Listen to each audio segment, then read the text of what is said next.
Au cœur du bras de fer entre la France et l'Italie, il y a l'accueil des migrants qui traversent la Méditerranée, mais aussi leur répartition. Rome souligne que 90 000 ont débarqué cette année sur ses côtes. Selon un accord, une partie de ces migrants doit être prise en charge par d'autres pays européens. Explication d'Alexandre Allais et Julie Vitaline. Emmanuel Macron et Giorgia Meloni, un sourire qui appartient désormais au passé. L'Italie a acculé la France à accueillir les 234 migrants secourus en mer.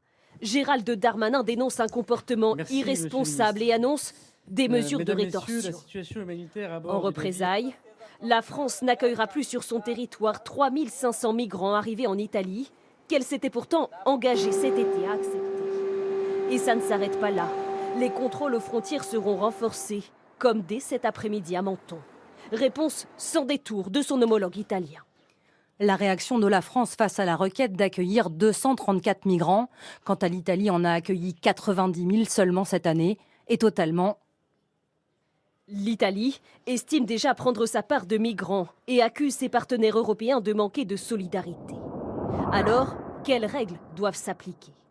En droit maritime, un navire en détresse doit être secouru par le pays dont dépend la zone de recherche et de secours.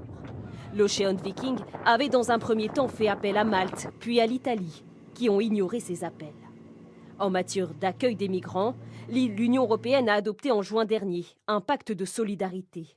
Les États se sont mis d'accord pour relocaliser 10 000 demandeurs d'asile par an. Ceux qui n'accueillent pas de migrants doivent donner une compensation financière.